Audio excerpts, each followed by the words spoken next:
The Burros of Berea is a conversational podcast.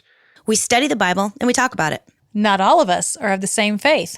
And one of us doesn't have a faith.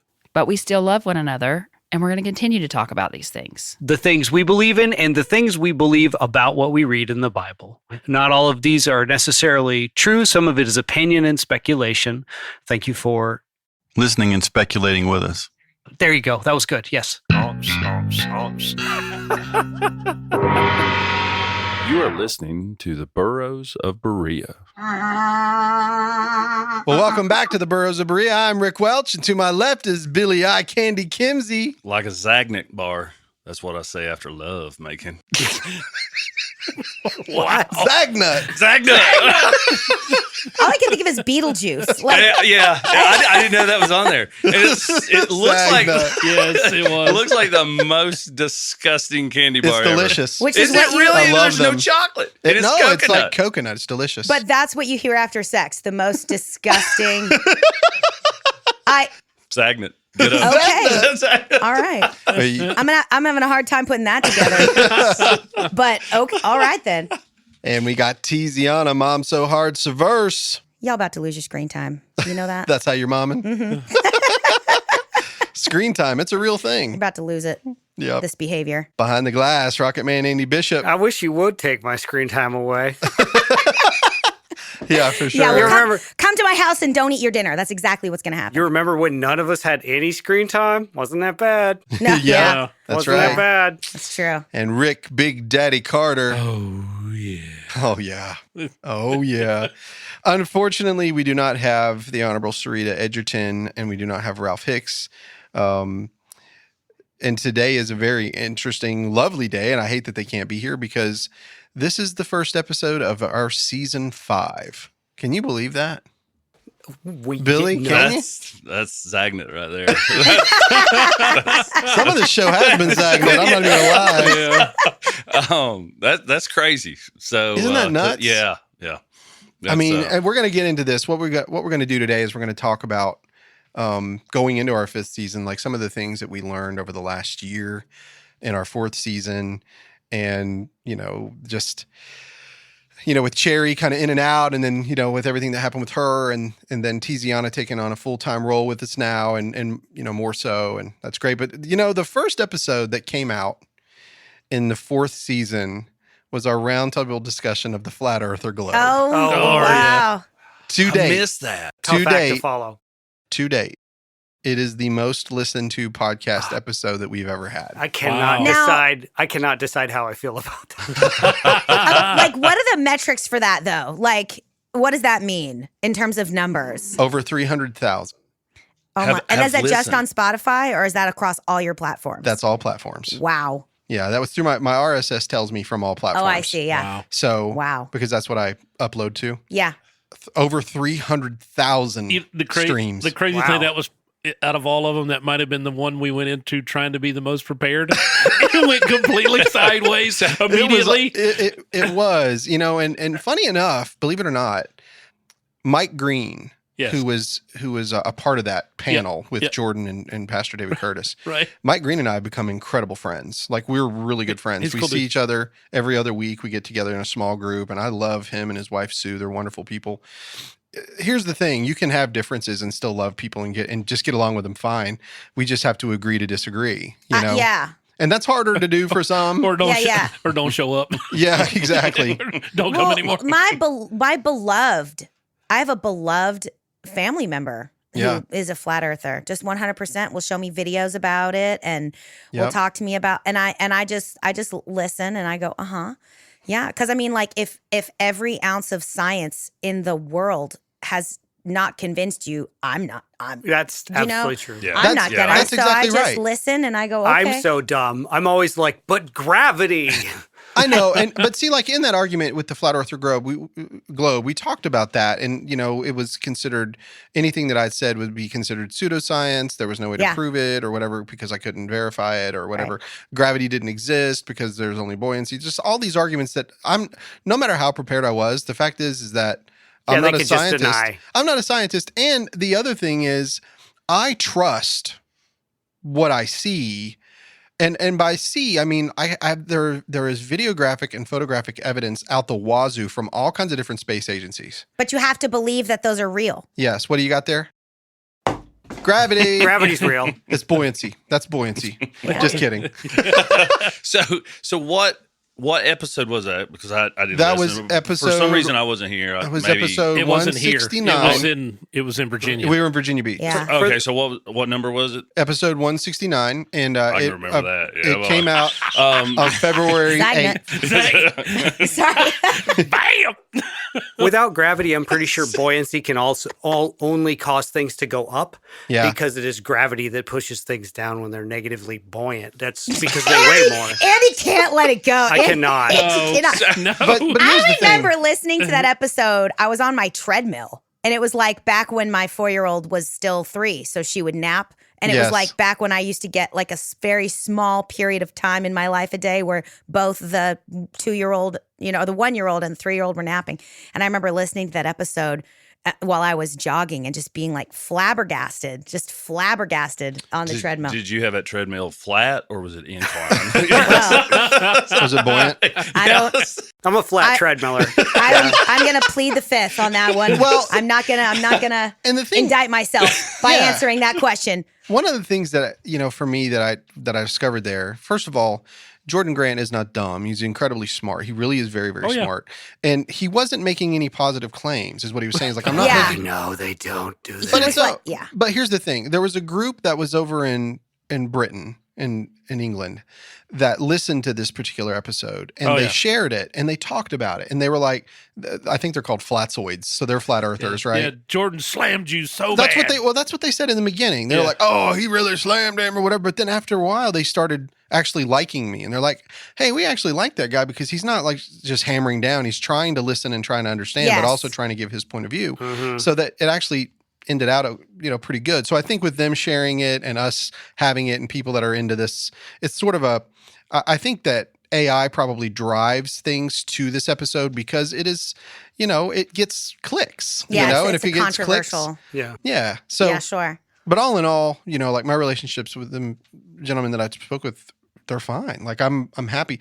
We disagree and they can say you can be wrong. That's funny and but all in all, it was fine. But at the same time, right after that episode came out was Notes from the Underground, which is now Notes from the Other Side. So that's been a big change this year. Yeah, that's been a big change this year. Yep. Notes left. Notes left from Yeah. here and became Notes from the Other Yeah. Side, but Proverbs 31. Oh yeah. It released on Oh my February the gosh. 13th, the day before. So you guys had done Oh that. my god. That was an all-woman cast, right? Yeah, that's right. And That Andy. was me and Sarita. Even Andy. Do you remember that, Andy? Oh, yes. Yeah, that was me and Sarita and my friend Lakeisha Lee. Yeah, I don't know if Yeah. Andy spoke on that or not. Yeah, I think he did just a Andy couple did a times. little bit. I was pretty quiet, I Yeah. think. But Yeah. a little bit. Yeah, absolutely. And did you guys remember that guest that we had, Dr. Craig Olson? He was the archaeologist. Yeah. Yeah. Oh, he Yeah, was, That was a he was fascinating great. episode. Yeah, he was fascinating. Where he's talking about all the numbers Mm-hmm. from the past and like how it coincided with, I guess, hyperbole or how they were able to line it up scientifically. I thought it was pretty cool. Well, He was yeah, it talking the- about Moses. It was kind of the thing about import too. The numbers, large numbers, were a part of the story about a person's import. Yes. Yeah.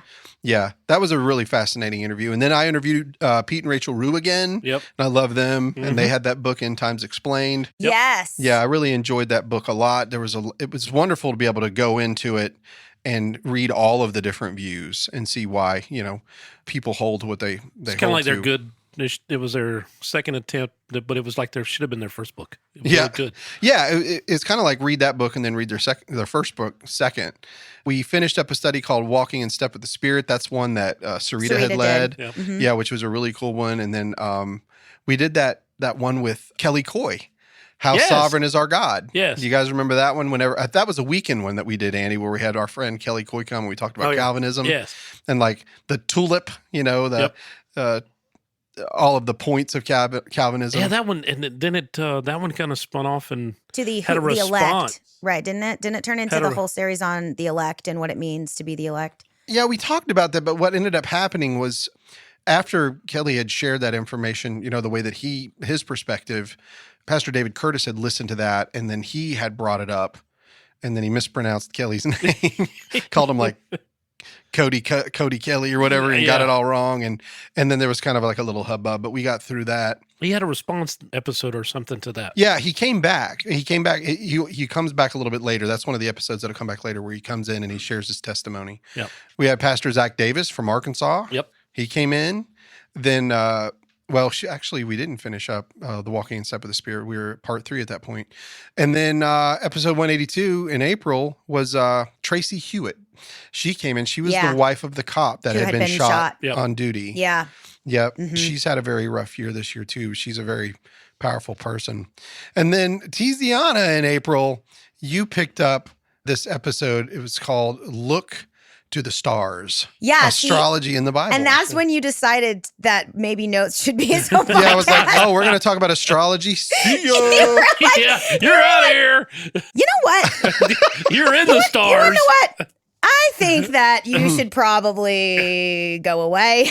No, it's just, and that's really not what it was. What it was that by nature, it picks the thorny topics. And what it was doing was creating an absolute hell vacuum for me. Yeah. Because everybody was reaching out like, oh, we're speaking about this. I you know, know. it's like, come on, man. They're just talking. I know. You know, but that never really stops either, too. No. It really doesn't. It doesn't. Well, in the mid-April, we had that really cool interview with Rick Welch from Vermont. Yeah. Do you remember that guy? Yeah, he was awesome. I missed that one. So episode 186, I had looked online and was Googling my name because obviously I'm very important. And so I was Zach Nutt. So I wanted to get, and when I did, I came across the name Rick Welch in this Vermont with this guy that worked for a thing called Teen Challenge. And I was like, what's this all about? And I saw like this guy had been a former heroin addict and I was like, what? And so I sent him a message and he responded and he shared his testimony. His son's name is Rick Welch, who was born the same year as me. Dude, it's crazy. I didn't listen to that one. I had to listen to it. Good talker / storyteller. You know what I mean? Like he has an amazing story, like 100%.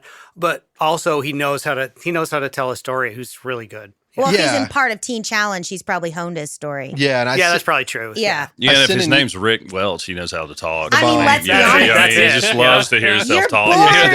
He's You're the king born of with his the world. sort of je ne sais quoi at that point, you know? I hate the French. Just so anyway, but we had a lot in common. We, I wasn't on heroin, but we had a lot in common.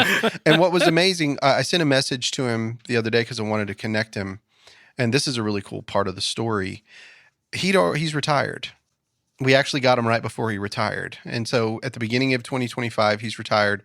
But I have a family member that lives up in Maine that has battled with alcoholism for a long time, and he got in a really bad way. And the doctors had told him pretty much, listen, if you take another drink, there's a chance that it could just kill you. It's that bad. And so his mother was very distraught and reached out to me and said, hey, can you contact that guy at Teen Challenge? That's how I found out that he had retired. But here's the interesting thing. Teen Challenge showed up at her church. I'm not really sure if they read our email or if they just had it already pre-planned, whatever. But her son went. And it's been a remarkable thing for him. And so, so these people are really, they're really sweet and they're helping people, and I love that about them. It's not like conversion therapy or anything like that. Right. It's not. Really, it's just about how to live with, how to filter life and not turn to things to try to help you filter it. You had that awesome interview with Dr. Carrie Doring. Yeah. That was at the end of April of last year. And then we did a side study called Are There Contradictions in the Bible? And the answer was no. Why are you laughing? Then we did a swap cast where I spoke down at Berean Bible Church, the family whom Jesus loved, where I doubled down on my Lazarus study on who I think I love that episode. Yeah. That was a great sermon. Oh. Yeah. Talking about the spikenard and the city of Bethany and its archaeological the house relevance. Of the poor man. And that was a great episode. Yeah, I really enjoyed doing that. And I got a lot of I got a lot of positive and negative emails from that. Imagine that. Yeah, because I think that Lazarus wrote, the Gospel of John, I guess 1st, 2nd, 3rd John, and and Revelation. That's kind of a strange thing. And then recently, Rick's like, "What if they're the same guy?" And I started researching, and I was like, "Wait, is it possible?" Is it the same dude? Is John telling a story with his middle name? Is he using his middle name? We're going to get into that later. It's pretty wild. Blame Lazarus. Blame him all the time. And then I had a sermon called, we did this one in May called The Burden of Proof, where Andy and I sat down and had a conversation just between one another about, the burden of proof is on a Christian in regard to trying to prove the existence of God, or is the burden of proof on those who can't prove. More generally, the burden of proof is on the person making a claim. Right. Right. Yep. It is not the rest of the world's responsibility to prove you wrong, because some things simply cannot be proven wrong. They can only be proven right. Yes, and there's a whole lot to that.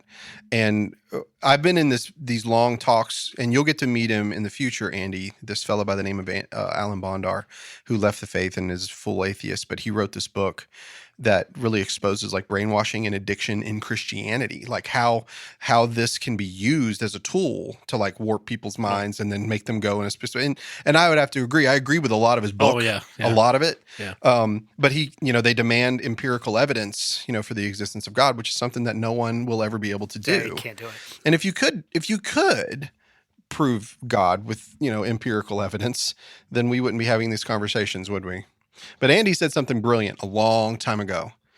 He's like, the reason that we debate is because there's enough gray area in it to debate. I think Mr. Carter said, but the text is obvious. And I said, if it was obvious, we wouldn't be having this conversation. Exactly. Yeah. It's really difficult. And the more this year, the more and more I make statements like that all the time. That's okay. Yeah. Totally cool.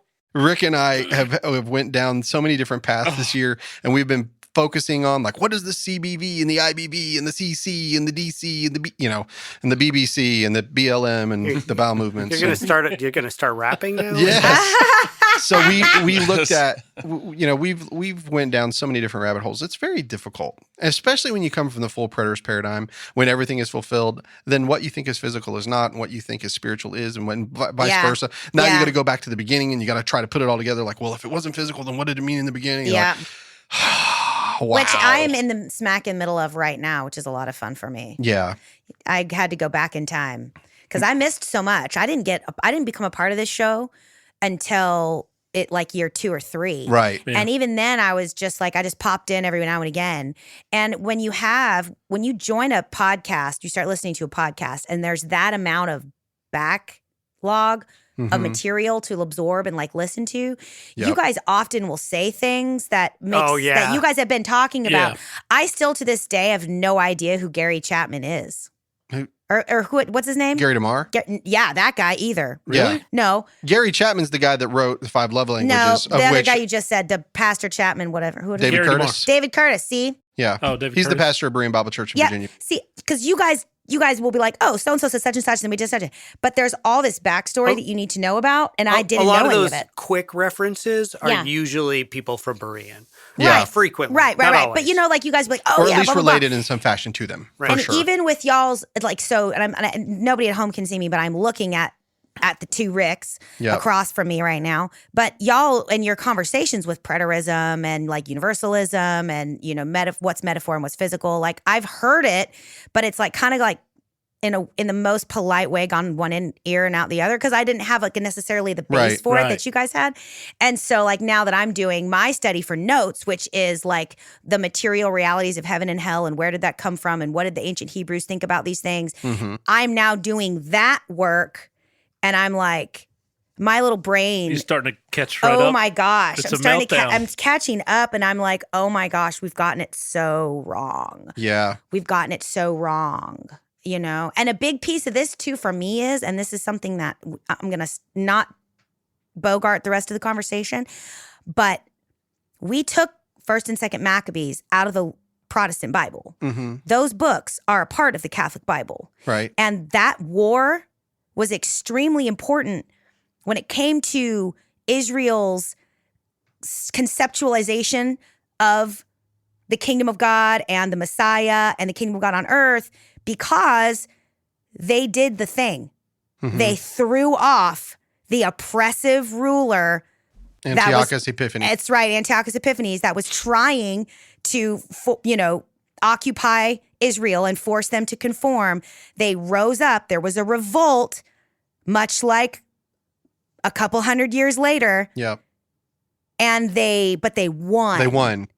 They won, and they gained their independence from an oppressive. Which is why they celebrate Hanukkah today. Right. Really? Yeah, because of the oil in the lamp. That's why, but That's they don't why. celebrate Hanukkah. They celebrate Hanukkah because of the Maccabean The War. Festival of Lights. Interesting. came I didn't from know the- that. Yeah, as a matter of fact, Jesus goes to the temple during the Festival of Lights, which is, basically Hanukkah. And that's one of the times that he goes, and he celebrates that, which is pretty wild. But that was not one of the original feasts that were in the Mosaic Covenant. Okay, that's where it came from. Because the thing is, it's like, and then they got picked up by Rome. Yeah. And then Rome was like, just kidding, you aren't free. Right? Sorry to laugh. But so this is the political environment that Jesus is born into. Obviously, people were expecting him to be a political rabble rouser. Obviously, people were expecting his conceptualizations of the kingdom to be what had just happened. Yeah. Do you know what I mean? It's not like it was coming out of nowhere. Israel finally did the thing they'd been talking about God helping them do all of this time. Yeah. Throwing Right. off the yoke of a foreign leader, you know? It's interesting that period of time, I think it gets scrubbed from the Christian conceptualization of the history of things. Yeah. But I think it informs so much. So some of the Baptists still carry the 1611 version, and the 1611 version of the Bible has the Apocrypha in it. Yeah. Which is 1st and 2nd Maccabees. Yeah. So they, you can read it, but they just say it's not canon. Oh. Whatever that means. Yeah. We know what it means, but you know what it Super important, though. I mean, I'm like, Yeah. Hello, all you Burros listeners. If you guys want to help us financially keep this podcast going, just go to our Patreon page at www.patreon.com/The Burros of Berea. Let me say that again. www.patreon. That's patreon.com/The Burros of Berea. We have several different levels that you can give at. So again, if you'd like to help us keep this podcast on the air, then just give us all your money at www.patreon.com/The Burros of Berea. Thanks, guys. Well, and then I sat down with Andy in the studio alone again, and we did what the world could look like if we actually did what Jesus said. And that was a pretty fun conversation. Yeah, it was. Those are always. We actually agreed a lot. Like, man, the world would be a better place if we actually did what he said. I feel like most people would. Yeah, really I think so. Agree with that. Yeah, at least generally. Yeah. At least generally. Then we got into the feasts of the Lord. We started talking about the Sabbath and all of, the Feast of First Fruits and waving and all the grains and all that stuff. We interviewed actor Brett Prieto. Yeah. Remember Brett? That was one that was done with a Zoom call. Yep. He's a friend of ours out from California. And then we did this weird thing, something that I'm going to bring No up way. now. We don't ever do nothing weird, Rick. So the year before, we all tried to go through the book of the Epistle to the Hebrews. Yes. And it was called "It's Time to Grow Up." Uh-huh. Study of the Epistle to the Hebrews. Yep. And we tried winging it. We tried me writing notes on it. We tried bringing Zach Davis's teaching in on it, and we literally cannot do it. We cannot. Oh yeah, do it. that's right. That did peter out, didn't We- it? we The Zach couldn't Davis do thing it. too. It's Yeah. like that old even that- lemon car. You just cannot get that thing to run right. And the fact is, Zach Nut. we all get along in here, and we all agree to disagree about specific things. But Hebrews forces you to pick your paradigm. Oh, Yeah, you got to you pick a can't. lane. Forces it. You've got to pick the lane. got to pick it. Are you going to see it as fulfilled? Or are you going to see it as partially fulfilled? Or are you going The to bad say it part as is completely future? Most people are doing 45 in the left lane. And I'm telling you, every time we start to talk about it, it goes off the rails like a Yeah. crazy train. yeah. Yeah. That's Sorry. good. But yeah, for real, I mean, we have not been able to do it. So this year, Oh, boy. Rick Welch, not the guy in Vermont, but the guy here in Hendersonville, North Carolina, I have made the decision to memorize that entire book. Get out. Listen, I've already done it once in my life, but I memorized it in the King James Version. I'm going to memorize it in Rick's favorite, the Christian Standard Bible. I like that version. I'm going to memorize it completely, and then I'm going to perform it as if it's Paul preaching at a synagogue. Wow. I am so excited about that. I cannot wait Now listen, there are scholars today, Popcorn's on me. and there are scholars today that think that Luke actually wrote the Epistle to the Hebrews, but that he was taking notes from a sermon of Paul, because it sounds like Paul, but it's written like Luke. Yeah. And so I'm going to perform it as if I'm Paul doing a synagogue, like teaching. I am very excited about this. I am unreasonably excited Then about I'm going to this. get through the Epistle to the Hebrews, and y'all can just pound sand. Yeah. You're all on your own. Did you say pound sand? Yes, you did. You never heard I'm that? sorry. I have no idea where that comes from, but I've heard it a lot. Y'all For- can in a pound long time. sand. I have never heard that. Just go do it and see how well it works out for you. Yeah. Pound and Okay. sand, it doesn't get you much. Okay. Good to So- know. No. Anyway, so that will be happening. Also, so in June, we interviewed our friend Luke McInnes, who's over in Australia. Yep, super nice guy. Try to do a study with him, but it's really hard because the time links it's so far apart, it's hard to link up. It really is. And He's such a good guy. I'm speaking at a conference in Australia this year, but I'm speaking from Zoom. I'm not actually going over. That's changed because it's too close to my other conference. And it's this Don Preston and Luke McInnes will be speaking, as well as a man named Al Persone, who I just met. And they're 16 hours ahead of us. It's kind of weird. Yeah, but, it's a long time. Yeah, like their day is over and we're just now starting. Yeah, you know, so it's like You're 9 going to o'clock. talk at like 1 a.m. or something? we actually talked at my 7 p.m. and it was his like morning noon time where he. And I did. His was late. His was like 9 o'clock in the afternoon, and mine was like 6 o'clock in the morning. Right. So Wow. Yeah. Right. Well, we continued that year. We continued our study of the Feast of the Lord, which we have not finished yet. That's still, a side study that we just kind of come back to here and there. And then we caught up with Sarita on the campaign trail in June. And it's so wild to think that, today she was standing on the house floor. Yeah. It is, yeah. It's wild to think about because I remember when this was just a dream and she was pounding the pavement and she was knocking on doors. Yeah. And she was doing it the old-fashioned way. And every time I go talk to her, she was just absolutely exhausted. Yeah. Just trying so hard. She lost like 10 pounds. Yeah, 18 pounds. 18 pounds? 18 pounds. Holy Hey, running for mackerel. office is good for you if you want to lose some weight. Pound sand. Pound Yeah. But it's all flat. Yeah. Somebody should have told her you don't have to literally run for it. Yeah. Yeah, but it's all That's flat. funny. There's no hills. We met and had a testimony episode with Kirsten Brooks Barton. Yep. Remember, she came up here Sure from did. Myrtle Beach. Sure did. She's a fun person. She just was she wasn't really a moderator, but Alan Bondar, the atheist, spoke with Ward Finley, the full preterist covenant creation guy. They had this discussion and Kirsten was handling the questions that were coming in from the YouTube comments. And there was this crazy dude that got, I don't know who he was, but it was bot crazy. I mean, it was crazy stuff. And they will drink the blood of all the children. And I was like, who is this dude? Did they get into the Ward Finley pooping? If you don't know what that means, I'm sorry. It was in a debate between him and Yes. Sam Frost. Yes. And he actually asked the question, did Jesus Jesus poop? defecate? Did Jesus poop? And everybody was like, Holy shit. that was literal. And honestly, we all were like, why did you say it? What are you doing? No. Gosh, that's a Billy question right It there. is, So, yeah. Okay, don't leave me hanging. What was the answer? yeah. So he refused to answer the question. Frost refused. He said, I'm not even going to dignify that response to that discussion. Yeah, That's a yes. absolutely. That is the only That's a yes. correct I'm answer. with you on Frost. Let's not go there, shall we?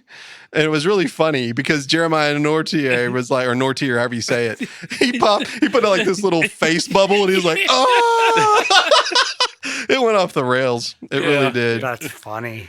On July 4th, actually, we revisited contradictions in the Bible. We went back to see, and still the answer was no.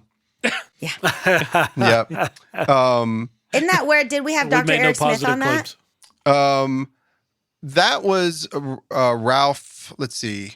Ralph had done the original study of contradictions of the Bible, and then we had Dr. Eric Smith that followed up. Yeah. Yep, that's exactly right. That was a lot of fun. Yeah, I don't know why. Oh, was that a notes?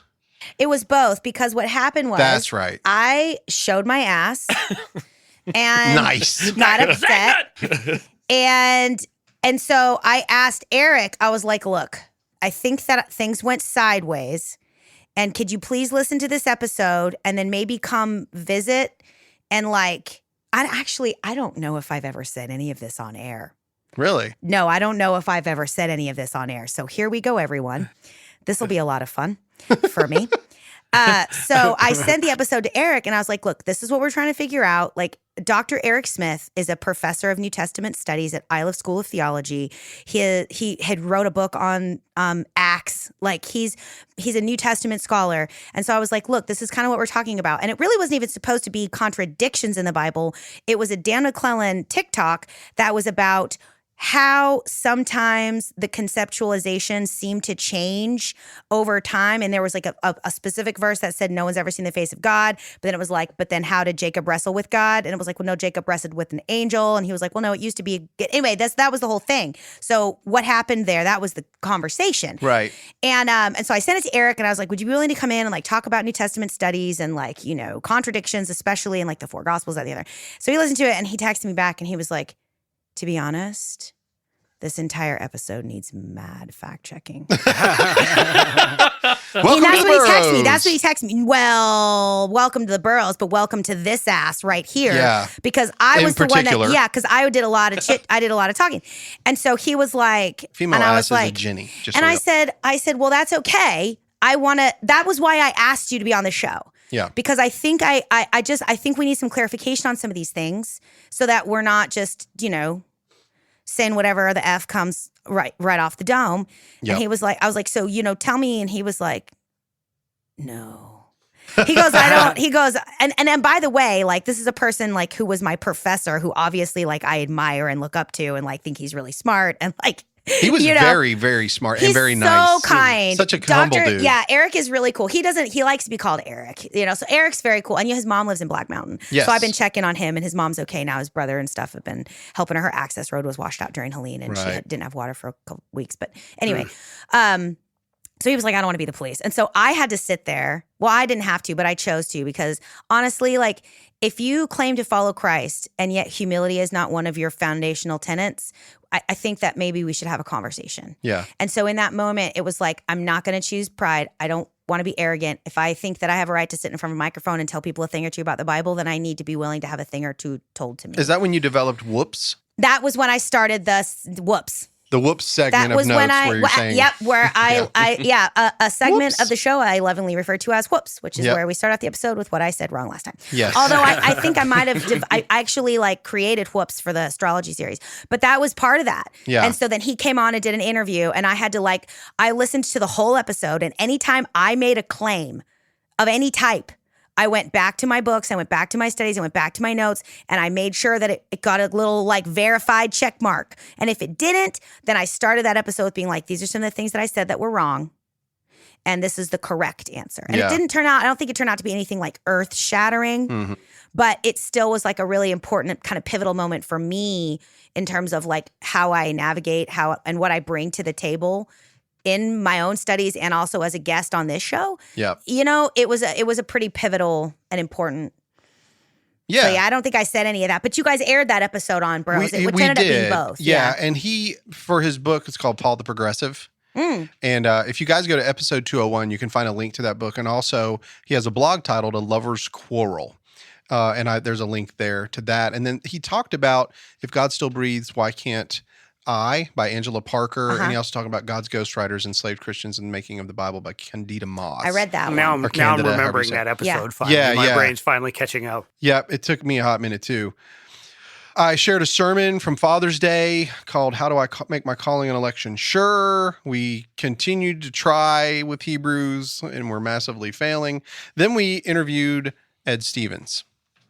Yes. And Ed Stevens is a guy that I'd really wanted to talk to a long time. He became a full preterist in 1973.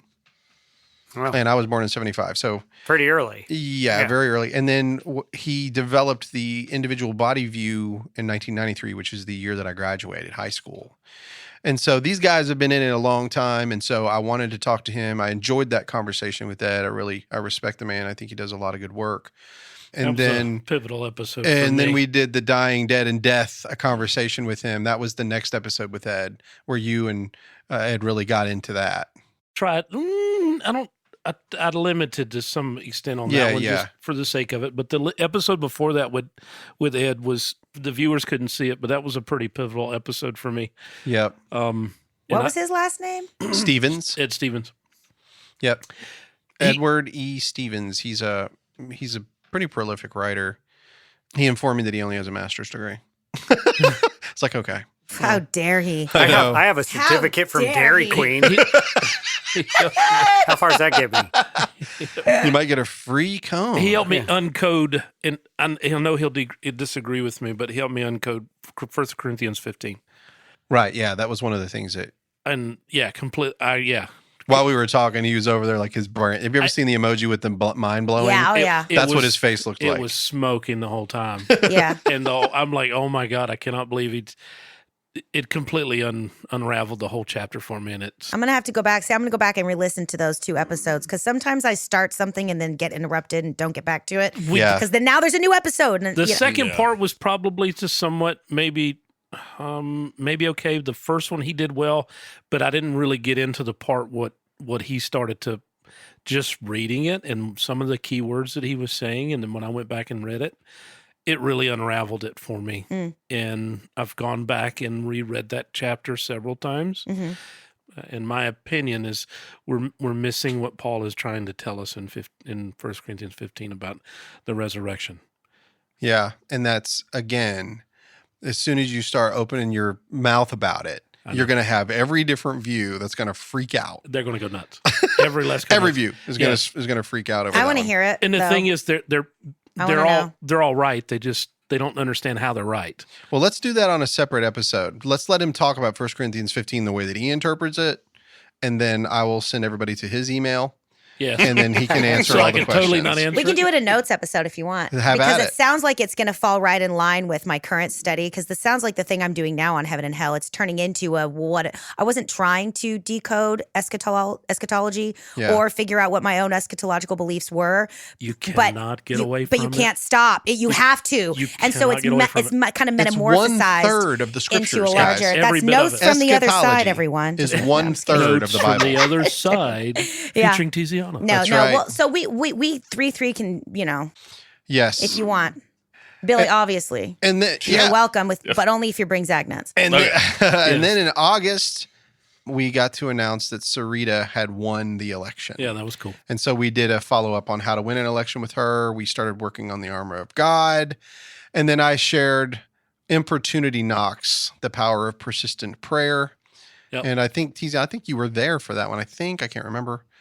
Yeah, I think that was the sermon you came and listened to me speak. Then we had one of my great friends, Daniel Rogers, come up. Yes. From Alabama. He did like a 3 or 4 part series. Yeah, he did the eschatology of John. He did. Yeah, and it was fantastic. And I really enjoy Daniel Rogers is a young guy, very talented guy. I spoke with him at the Advancing the Faith conference up at Blue Point Bible Church this past November. And of course, he was phenomenal. He's also a phenomenal musician. Yes. So we had Daniel Rogers in the open house. And then we started the study we're still working on, A Man Greatly Beloved, a study of the book of Daniel. We started that in September. And we are just now, we've only done 4 chapters. Well, that's because the world went to hell in a handbasket. It did. And nobody could do anything about that. We didn't Especially have up in this area. a Yes. national disaster. Well, yeah, that's what I'm specifically Ecological mean here. disaster. That's what I mean. I'm talking about Helene. Yeah. So That's right. Things went bonkers for a couple months there. You know? That's right. We interviewed a guy that Dawson Wylop, who told me about this gentleman. Excuse me. Dawson is from Washington State, and so he had introduced us to Zachary Ball, and he wrote the book Unveiled, a First Century Narrative of John's Revelation, and The Appointed Time, a commentary on the book of Daniel with a supplemental narrative of Jesus's Olivet Discourse. He was a pretty fascinating guy. What else did we do? We kept trying that Hebrews. It just kept tanking. Did we do 80 Hebrews after the hurricane? We still? did. Oh, okay. Well, actually, we had recorded it. We just hadn't released it. So I it see. released after. In my brain, I was like, I don't remember any more of that after. Yeah. Yeah, we talked. We were then listening to Zach Davis's Sunday school lessons and talking about it. And then I did the Montana Wild series. Oh yeah, And that was that's when cool. I went up Yeah, that was neat. to where Tim Martin brought me and Steve Magua up to This is Whitehall. where all of the awesome audio that Andy had to listen to and deal with. Actually, from that point on. he actually liked The echo? he actually said I did a good job with the recordings when I was in Montana. It was after that I sucked it up pretty good. You're not the only one. Yeah. I mean, He was like, that yeah, was it's actually not too bad. I mean, I had Yeah. laid a blanket out and I was in the chicken coop and I had my little lavalier Yeah, mics. It Those was not things, too bad. Intelligibility is. I didn't say that right. I smeared the word intelligibility. So let's But try we got, again. yeah. Intelligibility is the gold standard, right? When it gets hard to understand, then you've got the real problems. Yeah, which was pretty much the last half of the last You're part not of the year. speaking metaphorically. You laid a blanket out in a chicken coop because I thought you were writing a So, romance okay. novel for a second. The chicken coop was the name of a small Airbnb that was off the grid. Got it. It was very small. okay. It Got was, it, got was it. very cool. I should show I you was like, pictures. Fabio might be available for the cover of that book. So when I go back to Yeah, speak like, what are you talking Yeah. about? I laid a laid out blanket down in the chicken in coop. the chicken coop. The sound quality was amazing. I'm like, what? there was What this are you white guys talking powdery about? stuff everywhere. What are you guys talking about? Okay. But I got I interviewed Tim Martin, the writer of Beyond Creation Science, who is, this is where covenant creation, and the discussions come from his book that he and J.L. Vaughn wrote. And then I also met with Pastor Steve Magua from the Well Church in St. Louis. He was up there and I got to hear his testimonies. Fascinating. Tim and his wife have 9 children and Steve and his wife have 8. It's really wild, Wow. to think about how many kids. And I got to meet all but one of Tim's kids and they're all phenomenal people. And then I interviewed Tim's wife and Steve's wife But not in the chicken coop. in the chicken coop. I was in the chicken coop for all of it. They Absolutely. wouldn't let him out actually. No, that's where I stayed. Get on in here with this big rooster. Right. And then I wrapped up that series with asking the question, what is covenant creation anyway? And the easiest way, I'm just going to make a real brief statement here because I'm speaking at the Eschatology of I feel Genesis hate conference. email coming on. I've already had it. I've already had people sending me hate mail about this because I'm actually going to speak there. I'm not a covenant creationist, but I'm bringing something. Are you sure? I'm 100%. And I'm also bringing something that I feel they're going to Somehow compare you're not very notes. convincing. That's what I hear, that we're just lying about it, but I'm not. And the thing is, when I ask the question, here's what covenant creation is all about. It's really simple. It's very simple, actually. From the full preterist paradigm, we say everything is fulfilled. So if Jesus says, heaven and earth must pass away. It must have already been done. It must already be done. So if we are alive today and what we think is the physical creation has not been destroyed, but yet it's a spiritual thing, what was that heaven and earth that Jesus was talking about? And the Bible actually defines it for you. It does. If you read from the Old Testament all the way up to the New Testament, it tells you what heaven and earth is.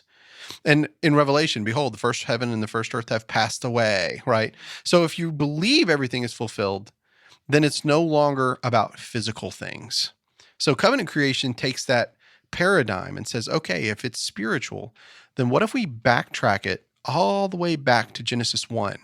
And when he's saying God created the heaven and the earth, that it's actually talking about covenant structure and it has nothing to do with physical universe whatsoever. Oh, I've never heard And that then one. when he Yeah. starts talking about like the creation of the specific animals, that these animals aren't what you think, because the rest of Scripture use these animal tags as people groups, right? Think about it. Jesus says, "I'm going to make you a fisher of men," or he says, "My sheep," Yeah. or the lion, or the wolf How shall I've longed to gather you under my wings like a hen gathers her chicks, O Right. Israel. and we can see that as like, a comparison, like, oh, we can see that imagery, but they're saying that like when you go back in the Old Testament, like these people groups, like even thorns and thistles are considered people groups. And when you think about Paul saying that I had this thorn in the flesh, they were like, well, maybe it was a person that was like buffeting him and giving him a problem or whatever, instead of him being blind. Anyway, they're asking the question, if we know that it's not about physical creation, then was Genesis 1 actually about physical creation, or is it a covenant structure? Or is it just a metaphor that an ancient people used to try to understand the creation of their world the best they could with their limited? And that's kind Knowledge of where of I'm at. science and That's whatnot. kind of where I'm at. It's like I see it Yeah. as physical, but I also see it as metaphorical. And look, that's above my pay grade, and I don't get paid. I spend a lot of money, so I don't have to answer anybody, so everybody can forget him. So anyway, how you like them apples? Pound sand. Yeah, you can pound sand. I watched a comedian recently that was like, I don't have to listen to any of you people because, matter of fact, you paid to sit here and listen to me. I didn't pay shit for any of you. So I don't have to listen to anything you say, but you actually paid to sit here and listen to me. So whatever your thoughts and feelings are about this comedy session, I That was my idea in the to tell you beginning. how little I care. My idea is like, if I pay So for funny. it, you guys can suck it. But I've never done that. I've never done that to But not anybody. in the chicken coop. So when we get to November 7th, that's when we start talking about after the Hurricane Helene disaster. Yeah. Fortunately, I had all of those episodes from Montana that I could release Right. during that hellacious time. We continued our study So of as Daniel. the listener, you're welcome. Yes. And then on November 21st, we released the episode, even though he had come here prior to the storm, Dan McClellan. Yeah. And that was I enjoyed that a lot. It was fun to talk. Getting to meet him and get, face to face, sitting down and going to Rocky's Hot Chicken Shack, and sitting down with him. And that was just a lot of fun. Tiziana and him both wearing a Wolverine shirt, which was hilarious. Yeah, that's right. Yeah. And some of that Not stuff. on purpose either. I mean, so I knew that Wolverine was his favorite Marvel comic. superhero. Yeah. Because I knew he was into comics because I've been following Dan on social media for a while. And so I knew that. So I had like planned on wearing that anyways, just because I'm that. I'll wear this Wolverine t-shirt and see if he notices. Nah, right? Edit piano sound, Andy. But you know what I mean? Like, but I didn't realize he was going to do the same. I don't think I realized he was going to wear that shirt too. I know. And so like we both came in like sporting all Wolverine t-shirts and I was like, what's up? Such a groupie. I know. And I think Rick and I were wearing our Giraffe Studio shirts, weren't we? The green ones? I feel, yeah. I think we were. I think so. We were representing. We were. I was Wolverine for Halloween.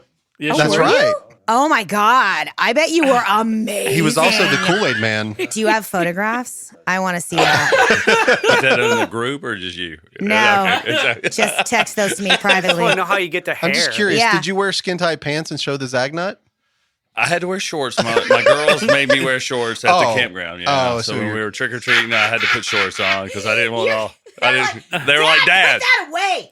With stop. pants so tight, you could tell what religion he was. Yeah, talking about them zagness. That's funny. That's good. Well, then we did another swap cast where I was on Luke McInnes's podcast called What's the Point Anyway, where he asked me the question, what's the point anyway? And so I That was answered. a good one. Episode 223, if you guys want to check it out. And then we did the Bible Sandbox, where you and I did the different perspective on the Gospels, where it was kind of like the mob. You remember that? Yes. Where you were like, where Jesus was beaten and nobody could recognize him. And Yeah. that was a fun episode. Yes, looking at different perspectives, which I've gone through and restudied the temptation scene, Yep. and You've come to a different conclusion now. a little bit change on things. Yeah. From that original episode. Yeah, we might do a follow up, but that was just fun to think about it in that light. Like if it, we used you. Actually, Tiziana kicked it off for us a long time ago because she had said that there were people that thought that the disciples were decoys. Oh, yeah. Yes. And so we played on that, and we went further. Like, wait a minute, why didn't the whole city go into an uproar whenever they captured Jesus? Jesus was crucified, and they really did not know it. Yeah, and he was beaten beyond recognition. Doubting Thomas wasn't the fact that he was really doubting it from the standpoint, but if you've got Peter coming in and telling the disciples during the time of Passover where the city is absolutely packed that they had just murdered Christ, he's died, they buried him in the ground, and he's been resurrected in that amount of time, Thomas is looking at him like, you're crazy, Peter. There's no way, and nobody knows about it? Yeah. This whole city would have gone crazy. Well, they didn't exactly have, Polaroids back then. And the scriptures tell us that he sent his disciples out in his name to do, and he sent more than just 12. He sent the 52 70? or 70. Yeah. And wasn't there a 52 and a 70? I don't know. I can't remember. 72 was the second time. 72 is the second time. Yeah. So there's, so there's all these people kind of like. And the reason they beat him to a pulp was so they could walk him out the back door and nobody would know who he was. And they did it at night. And they did it at night. Everything was done at night under the cover of darkness. Most everything was done at night. Now Yeah. they walked him out during the daytime. Oh, that must have and they sucked. and they beat him to a pulp, so Yeah. they literally did not know who he was. Yeah. And only a few of the people that were his closest, like his family and his closest Right. followers, were the ones that Less stuck with than him. less than Yeah. 5 people were actually there that actually knew who he was. Yeah. And you're so Yeah. surrounded, you don't speak up. You put him in a burial tomb that he's buried, Yeah. and you only put a minimal amount of security there. When you got a massive city of people that just ushered him in a few days I mean, ago. think about it. yeah. They went nuts. Yeah, like, they yeah, went yeah, they nuts when he did. was coming into the city. So why is That's it 7 days later they just forget about fascinating. him? Yeah, no, that's really interesting. So it's all your fault. That's why Why we did went I down. not? How did I miss that episode? Probably because it was the middle of Helene. It came out. It was because we were doing Yeah. it online. Yeah, we did it Zoom. That came and out. That's why. It's episode Andy 224. loved the tar out of that one with the audio. Yeah, he loved it. so much. There were 1 to 2 that were very special. Yeah, They were so special. He text blasted us like, for the love of Pete. Was that when Andy sent out that big group text about this is what everybody needs to buy from Yes. now on if you're going to be Yes. recording at home? I tried to make it You're cheap. welcome. Holy He cow! did. Yeah, You're welcome. He But did. yes, that was a very good one, and I'm still working on it. And I've been spending a lot of time really going between the Synoptic Gospels and reading them together, and in an essence, weaving those stories in on top of each other. Yeah. Well, and that's what that series is going to be, an ongoing series. We introduced it this year. The Bible Sandbox is whenever we really think outside and we play with these things and we think about them. And sometimes it leads to nowhere. And sometimes it's like, oh, I never thought of it that way. And we really start looking into something and it becomes legit. And you're like, wait, that's pretty wild. And it's when you brought up the point of the disciples being decoys. I can't remember where I read that either. It was like it speculative? Yes, Possibly, and 100% because it's not written. Sure. But let's look at the context of what was going on during that period of time and the things that were happening, and can we deduce that if there any reality to it? And when you were talking about the type of ruleship that Christ was born under or born into, it was a massive controlling. I don't think we have a concept of how strong it was. The Roman, you're talking about Roman occupation of Roman Jerusalem occupation, and the Israel in condition- general. Everything. Well, and also considering occupying a group of people who had literally just beat the tar out of their original oppressors Right. a couple hundred years prior, who had thrown off, Well, Antioch of Epiphanes and Part the of it- Seleucid dynasty.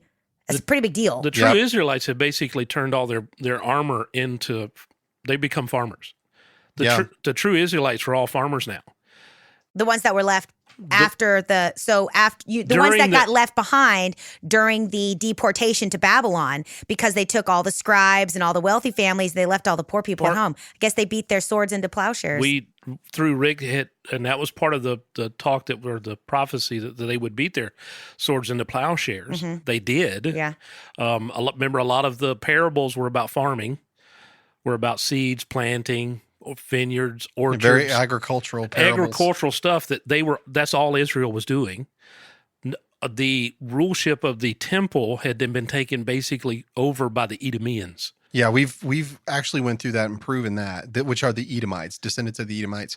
That And come that from the line of Esau. Caiaphas was Edomian. Yeah, all the way back to Esau. So it's kind of, again, it's a speculative thought, but when God said that he hated Esau, why did he hate him himself? Except for the fact that his family would eventually be the ones that would kill his son. Yeah, so it gets deep, bro. That's the Bible Sandbox for you. I definitely want to come sit down on some of those. I like that you also were like not trying to we're just chit chatting. You know what I'm saying? Like, we we're say it not up trying to front. say that we've got any archaeological evidence for any of these thought processes, and anybody out there with a DR behind their name, don't get your right. panties in a twist. It's we're just talking. Yeah. Yeah. We're I love using that. nothing but Bible context. Oh, yeah. With putting a And we got, so the next episode I did in the Bible Sandbox. I just wanted the extra to that whole conversation. I waited too long to put this in. Thomas Yes. means twin. Yes. Yeah. Hey, it's just Didymus. Thomas called Didymus. He is the twin. Yes. And we don't know who his twin brother was. Yeah. Right. Sure don't. Well, I mean, if you're talking about him having body doubles, Yes. There you go. yeah. Oh, that's fascinating. Oh, Could Thomas be the body double of Andy! Jesus? Well, and you know what? I remember now where I read that because that was when I was studying about. It was when I was doing my study on Mary Magdalene. Yes, that's because, right. Yes. Because and the way that the 12 have been like idealized and lifted up out of all the other disciples as being like the most important or like whatever, when in reality Jesus had tons of disciples. Plenty of them were women. The Bible tells us so. Mary was the first person that he appeared to in all of the Gospels, and we which is talked very about- unusual. I don't remember. It was one of the years where we talked about like how much financing actually came. Yeah, from From women, Joanna, the women. Joanna Yeah. specifically, who was one of the who was the wife of some Chusa, Yes, and Susanna. who was the like a household Yeah, dude in King Herod's. yeah. Yeah. Joanna, Suzanne, and Mary Magdalene. But anyways, the point is, during that conversation, as I was reading, that's where that came up. That it was like the point of the 12 wasn't necessarily like you think about how he went and picked them out. He was picking out people that looked like him. Yes. He Yes. wasn't picking them out because they were more special than all the other people that were his disciples. They were- the 72, the 50, They were the women. illiterate. They could not looked read. They like couldn't write. him is the. Yes.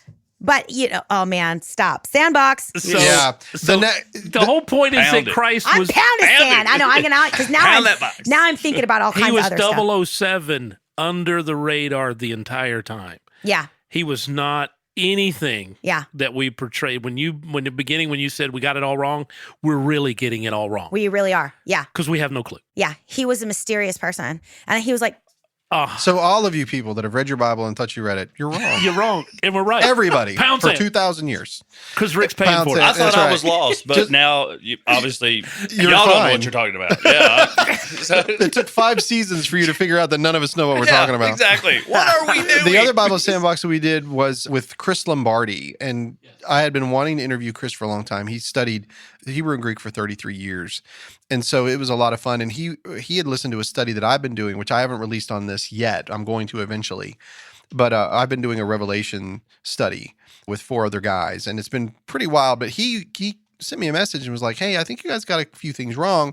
And here's what it is, that the Hebrews that were writing these books in Greek were actually using Hebrew phrases and creating Greek words to say what they actually meant. And so he was showing me some of those. It was fascinating.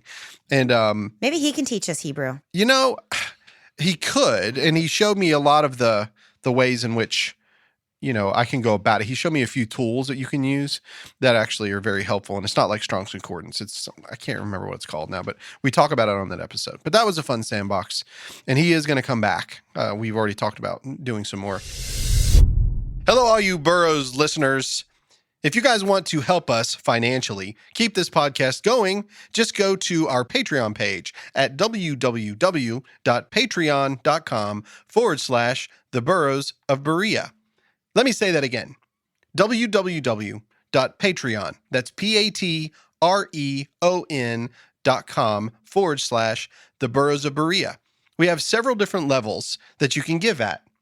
So again, if you'd like to help us keep this podcast on the air, then just give us all your money at www.patreon.com/The Burros of Berea. Thanks, guys. Then around Christmas time, I had a nice conversation with Gary Namar, and we talked about movies.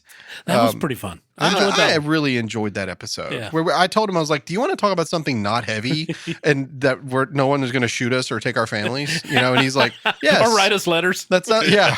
Or ask us 3 questions, and if we don't answer, we're going to lose everything we own. Yeah, Let's not play Squid Games this time. Yeah, exactly. Yeah, exactly.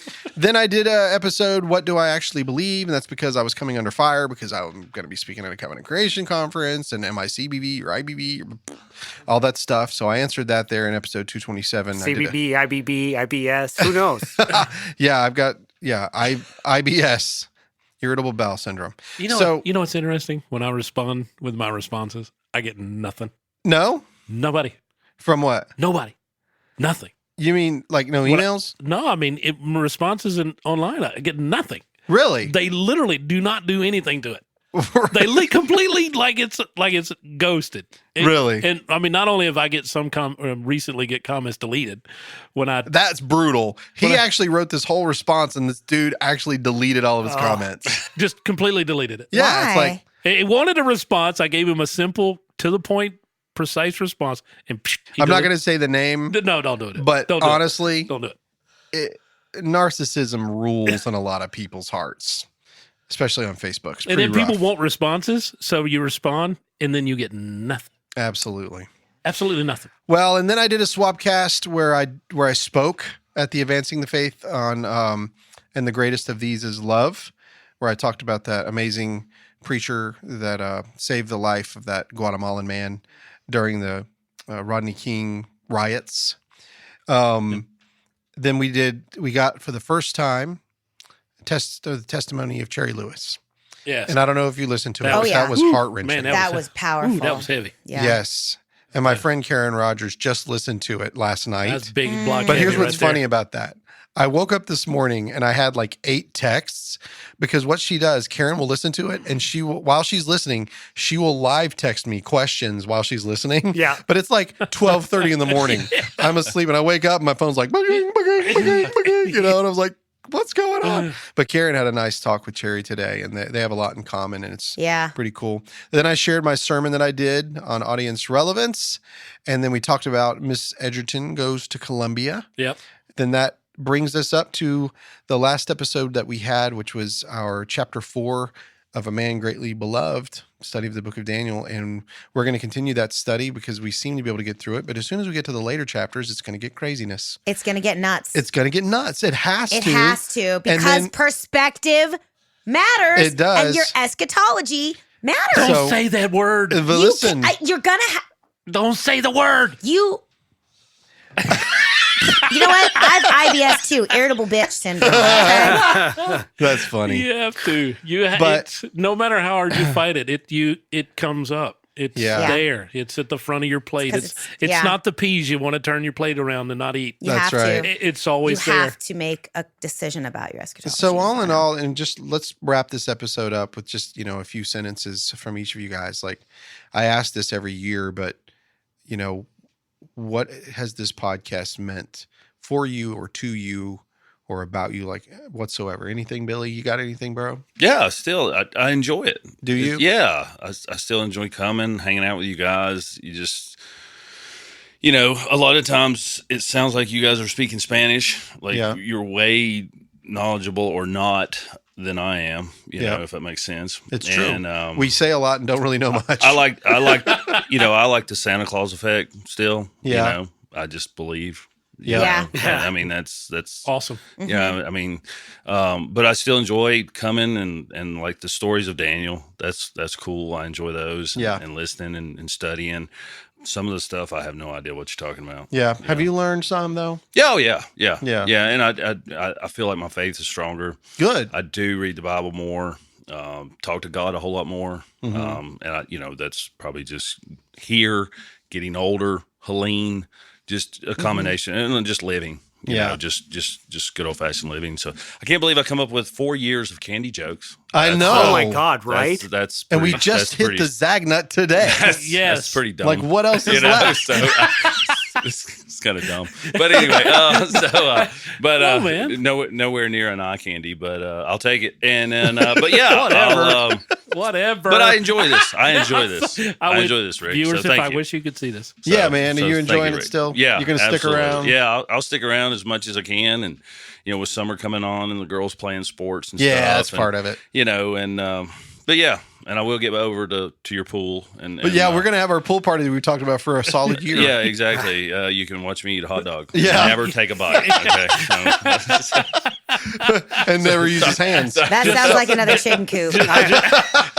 That's our ongoing joke. I'm gonna send all you guys the Glizzy Gobbler videos. Oh yes. Oh, I don't know what that guy's is. Amazing. That's Gen Z bibble babble nonsense Bingo. is what it is. You got it. It's Gen Z. It's not English. Shut up. That's what that is. Ah, What, the Glizzy Gobbler? send it to me. He Glizzy, gobbles yeah. glizzies. I know, but I glizzies fail in to general. see the problem. I can't Yeah. believe Well- you've even said glizzy. Like 'cause, 3 times. Yeah, exactly. So Well, what about you, Tiziana? I think that, Pregnant pause. well, it's a big question. Yeah. What has this podcast taught you? What have you taken from the last year? It's actually a really big question because it's been a big year. Yeah. And I think that I'm absolutely my relationship to these texts themselves has changed a lot. I went from being absolutely certain that I knew what they said to being absolutely certain that I have no idea what they said, to a place where I'm comfortable with the things that help me be a good person. And I'm okay if that's just for me. Yeah. And I don't need it to be for everybody else. Right. And I'm just okay with that. I just want to be clay. I don't want to be glass. I don't want to be rigid. I don't want to be iron anymore, Yeah. And I think that's something that really like Allowing happened in the course of the last year. Yeah, I think that, especially like taking on notes and moving it from, a side study here and kind of turning it into its own podcast as well. I think I realized just the magnitude and the weight of making claims that are static, and this is what it says and this is what it means, and I don't think that's a responsibility I really want to carry. I mean, Sarita said it one time. She said, "I'm not a shepherd, I'm a sheep." Mm-hmm.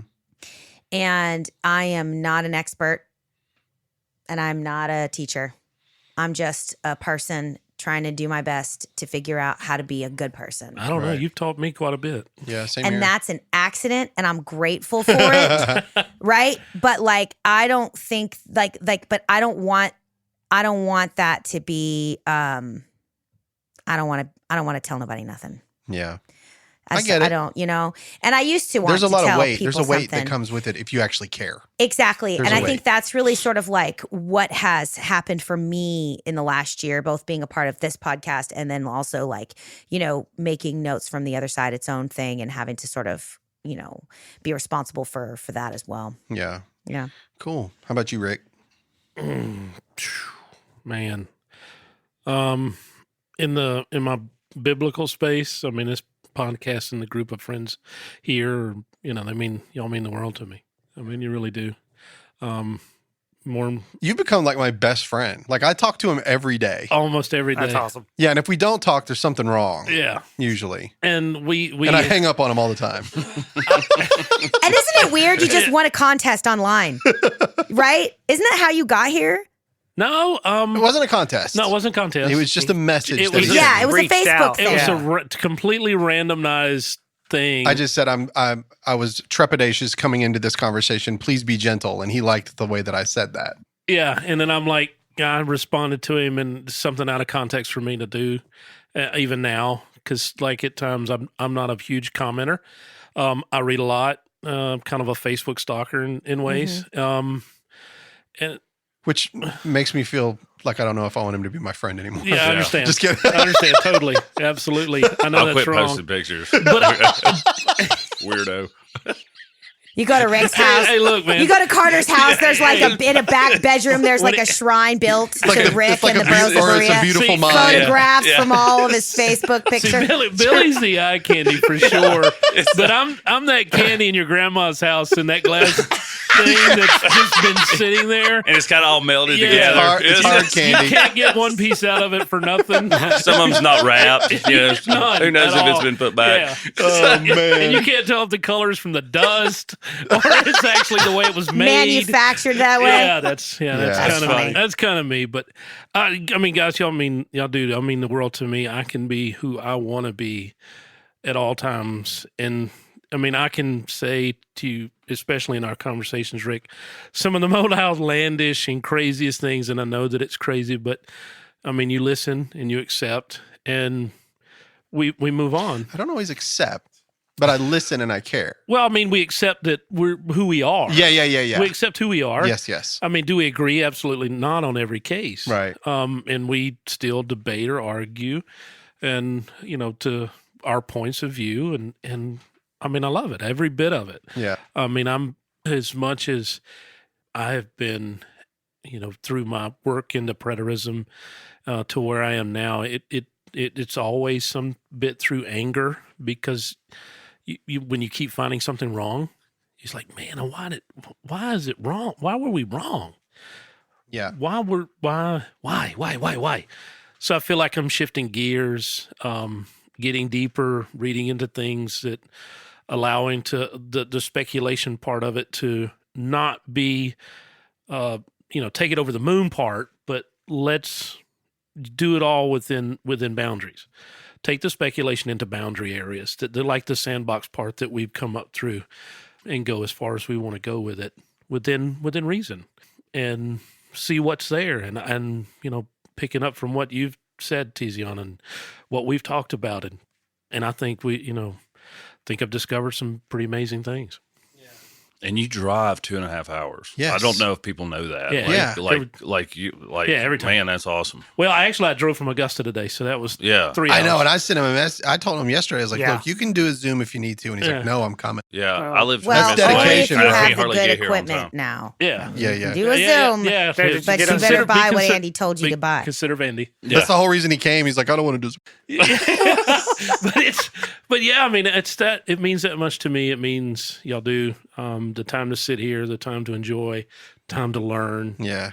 I never knew that it would be like this for me, but I'll never trade anything for it. And That's cool. Love to learn whatever I can learn from here on out. Yeah. That's What awesome. about you, Big W? I'm going to ask Andy. Oh, okay. Oh. Okay. Yeah. It's So, got to Andy- be. He's got to anchor, Yeah, not me. yeah. Sometimes he likes to skip him. But, Andy, or skip Yeah. himself. Yeah. You enjoying that credit card, Andy? And 5473. Yeah. The CC code is. I mean, I hate to kind of repeat myself, but it's the same thing. It is interesting. Yeah, sometimes the conversations are really good and you learn fascinating things. Like that guy, that archaeologist that was a biblical scholar. That guy remains like top 5 for me. I don't know where it ranks for everybody. You know what I mean? Yeah. But that guy was fascinating. And of course, Dan and stuff like that. Like those are great experiences. And some of those conversations are really cool conversations. Like, Yeah, for that's- sure. That's cool. Makes life interesting. Yeah. For me, like, since you and I are on the different side of the spectrum, Andy, whoops, sorry, I didn't mean to hit the mic there, but Calm down, sir. yeah, I was thinking one of the things that I've said a million times this year is that at some point you have to pick a lane. Like, people have to pick a lane. Oh man, that was something I wanted to add to it too. Yes. Yeah. Through all of this, it's helped me define a lane, Yeah. and I'm in it now. Yeah. Like, and I'm happy to be in that lane. By saying that, what I mean is, like, for example, the very first line in our Bible says, in the beginning, God created the heaven and the earth. That's the first thing it says. It presupposes the rest of the Bible. It tells you right out of the gate, God's the creator. Now, some people say it's a covenant and some people say it's physical creation, but the Bible itself says that God created this, right? And if you choose to believe that, God created all the things, then you have to pick a lane and you have to stay in that lane if you're going to choose to believe that, And if you choose to say that God does not exist and that the Bible is not true, then you've picked the lane and you're going to make all your decisions on that. That's the way it is. And if you are a futurist and you're hellbent on remaining that way and not wanting to look at any other view, then you're going to pick the lane and you're going to live in it. And you're going to have ramifications for your choices. If I've said everything's fulfilled, that means that I have to rethink a lot of things, and I've picked this lane and I'm in it. But this one lane that always keeps coming back to me is the lane about love. I talk about it all the time. And it's because that I don't believe that the church has ever really fulfilled the things that Jesus expected them to do, that we've never really shown the sacrificial love that he talks about, or loving our enemies, the way that we should. And just putting others first, or living according to the Spirit, where it says that we are to have love and that we bear that fruit, And growing up in an atheist home, evolution was at the core of our belief, that we just believed everything was evolution. And there's a lot to it, and there's a lot of science behind it, and it's hard to ignore it. And I don't ignore it. I look at it and I'm like, man, if this is fact, then am I reading my Bible wrong? And I wrestle with that. And I haven't, Rick, have you picked a lane? Have you really picked a lane? I was like, well, there's one thing about evolution that I'd like to share with Christians. If evolution is true, I've picked the lane of Jesus. Does that make sense? As far as human beings go, I feel like he was one of the best to ever live. And I love the way that he teaches. And I love how all of those people, like the prostitutes and the tax collectors and the people that were forgotten, how he really made them important to him and how he took time. And all of the holy people and all of the people that were really like ridiculing others and taking advantage of others, he had a problem with that. And I'm okay with that. These holier than thou people that want to rule your life or that are trying to line their pockets with your money or whatever it might be, Jesus wasn't about that. He looked at a woman that just had 2 mites and put it in the offering plate, and he said she had given more than all those other people combined. He saw people for who they were, and he had a heart for people. And as far as evolution concerned, I say let's evolve into something like him, because I think the world would be a better place if you lived according to his principles. I just do. And so if people think that the Bible's not real, fine. I've picked a lane. I'm a Jesus follower. And when it comes to the idea of, is he God? Is he not God? Did he fulfill it long before or whatever?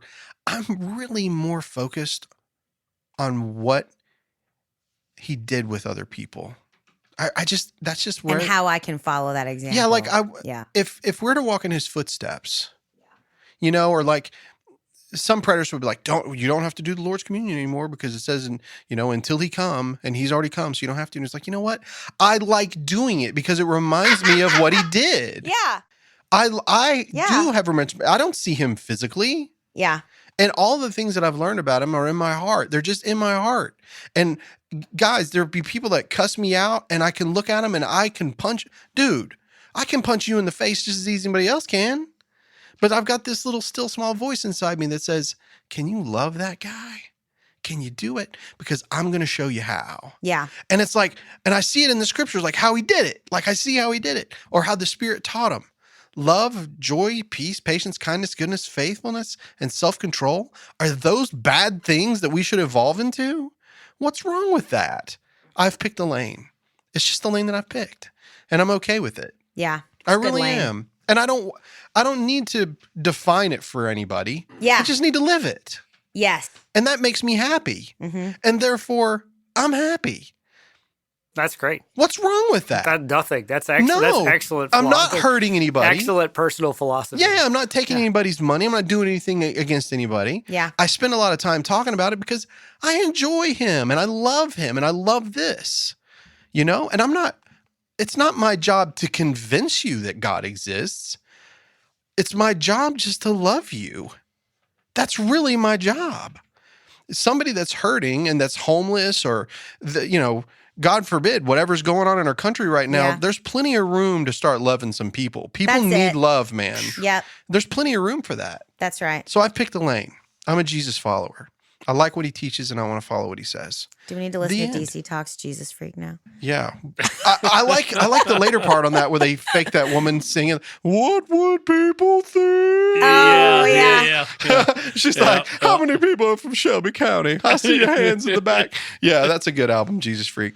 Anyway, that's it. This podcast has become a place where I've studied all kinds of stuff in the scriptures and I'm still confused about a lot of things.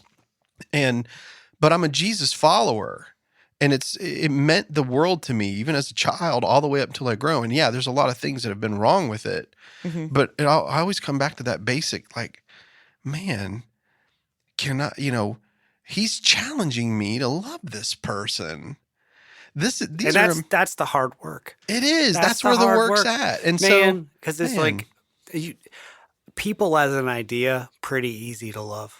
Right? But people in reality we got our stupid personalities and our quirks and we make mistakes that don't look like mistakes to us, but they look like mistakes to everybody else. Right. And they look like on purposes to everybody else. Yeah. It's just, it's so easy to love a not real thing. Yes. But people is real work. And if you really think about it, if we're doing what we're supposed to do, according to what Jesus said, there is literally no dark place that we can't go, that we can't reach down and help. Like the worst possible thing you can think of. And there's just a lot of disgusting stuff that happens in this world.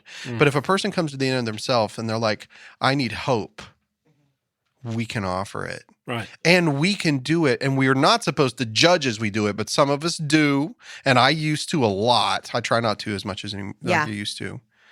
But it's very sacrificial. And that's just a lane that I'm going to stay in. I love Jesus and I want to follow what he said. The end. Yeah. I don't need to explain it to you. I don't care. If you don't like it, I'll deal with it. And I love you anyway. Yeah. Whatever. That's it, man. And please send all your money through Patreon and your credit card number. No. Are you at least doing the speed limit? Yeah, I am. And by the way, I have very exciting news. We have a new, help me. We're going to do ads for this company. What is it? Sponsor. Sorry about that. I was at a brain fart. We have a new sponsor starting in March. And this is a very exciting sponsor. I can't tell you who it is. Oh, okay. But it is an actual product that you can buy that is super killer. I'm very excited. And I think, do you get samples? Yes. And all of our listeners will actually love this stuff. This is something that they could buy and enjoy and use. And it's not like nothing against Supply Chain Solutions because that was awesome. They supported us and that's really killer. Sure. Oh, yeah, but we really didn't help their business. Not a lot of people went. And Carolina Cases, it was cool, but it was expensive and some people didn't want to buy. And there several times they went in the cart, but it didn't work. But this new thing is not very expensive and it's super awesome. And you can, and you can use it coming every in day. March. It's coming in March. Okay. You can use it every day. You can use it every single day. So anyway, guys, I have really enjoyed this. Happy season 5. See, that's crazy. Happy season. Groundhog's Day is when it actually happens. It's February 2nd. Yeah. Today is, for these guys, Not that. It's not that. Yeah. It's going to be like February 5th or 6th or something. Yeah. Anyway, well, I appreciate it. Are all hearts and minds clear? Yes. Good stuff. All right. Thanks for being here, Billy. I'm glad you've been here for a long time. That's awesome. That's And true. Tiziana, That's where it started. That's where it all Billy and started. Rick. Billy's the OG. OG The couple OG. right there. Yep, Billy was like, I didn't know this is what we were going to talk I was about, like, Rick. what? 5 years later? What are we doing? And you still don't know what you're talking about, Rick. And Tiziana, thank you You for still haven't helped me out none, Rick. Yeah, I know. Thank you for jumping in and becoming a full-time member here Yeah. and Oh, doing yeah. your notes stuff and helping. Yeah. You're just an amazing, you are a force of nature. Oh, I'm so thanks. glad you're here. I'm Andy, just glad to be here. you really do make it sound fantastic. Yes, you do. Listen to this voice. Oh, yeah. Good stuff. And Rick, I love you, Yeah, man. man, You're one love of my you. best friends. I'm Yeah. so glad you drive all this way up here. Yeah, we're all glad. And Thank you. Sarita, I'm sorry you're not here. And Ralph, I'm Yes. sorry you guys weren't here, but you guys were missed. I wish Absolutely. maybe in the next episode when you're up here, you guys can share what it is that meant to you. But yeah, love you guys. And Cherry, we miss you. Yes, we do. But we're very happy that you're up there, travel nursing up there in Maine. Yeah. In Yeah. Maine. It's a good thing. We're happy that pictures. you're happy. Yes, Yes. we are happy that you're This new happy. chapter. Good stuff. And we love you. All right, we love all you guys, Yep. and we will talk to you guys again next time on the Burros of Berea. Peace out. Later. Nah. Zag Nut. Zag Nut.